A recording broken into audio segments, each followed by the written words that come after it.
ওয়াকফ আইনের প্রতিবাদ ঘিরে মুর্শিদাবাদে তুঙ্গে অশান্তি। বিরোধীরা এতদিন অভিযোগ করছিলেন অশান্তির পর মুখ্যমন্ত্রী মমতা বন্দ্যোপাধ্যায় কেন মুর্শিদাবাদে যাননি। হিংসায় বলি হতে হয়েছে ধুলিয়ানের জাফরাবাদের বাসিন্দা বাবা ছেলেকে। বহু মানুষের ঘরবাড়ি ধূলিসাৎ হয়েছে। এবার মুর্শিদাবাদ যাওয়ার সিদ্ধান্ত নিলেন মুখ্যমন্ত্রী।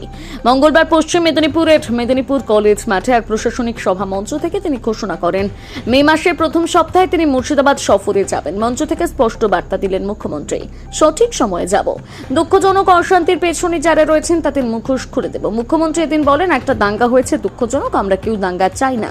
দুটো ওয়ার্ডে হয়েছে, করেছে বহিরাগতরা, কিছু স্থানীয় লোককে সঙ্গে নিয়ে দাঙ্গা করিয়েছে। কিভাবে করেছে সেই চক্রান্ত ফাঁস আমরা করব। যারা মারা গেছে তাদের পরিবারকে 10 লক্ষ টাকা করে দেব। তাদের বাচ্চাদের পড়াশোনার দায়িত্ব সরকার নেবে। বাড়ি ভেঙে গেছে, বাংলার বাড়ি দেব। দোকান সার্ভে করেছি, মে মাসে যাব, করে দিয়ে আসবো। নিশ্চিন্তে থাকতে পারেন। মুখ্যমন্ত্রীর কথায় ধুলিয়ানের দুটো জায়গায় অশান্তি হয়েছে, এর নেপথ্যে গভীর চক্রান্ত রয়েছে। বহিরাগতরা কিছু স্থানীয় লোকজন ব্যবহার করে গোলমাল বাঁধিয়েছে। আমরা সেই ষড়যন্ত্র সামনে আনবো। পাশাপাশি এদিন তিনি আর কি বললেন আপনাদের সামনে তুলে ধরছি।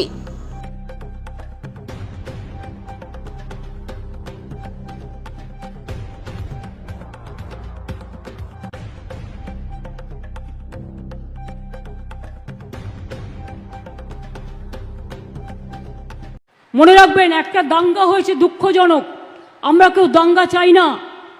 দুটো ওয়ার্ডে ধুলিয়ানে দুটো ওয়ার্ডে হয়েছে, সেটাও বহিরাগতরা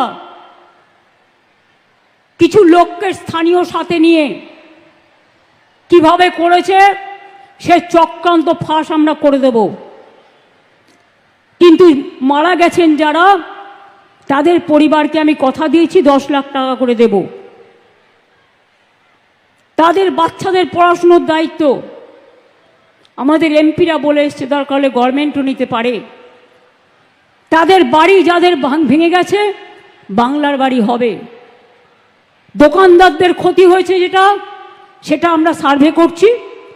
আমি মে মাসের ফার্স্ট উইকে যাব, আমি তখন গিয়ে বাদবাকিটা দেখে করে দিয়ে আসব। এইটুকু ভরসা আপনারা করতে পারেন, এইটুকু আপনারা নিশ্চিন্ত থাকতে পারেন।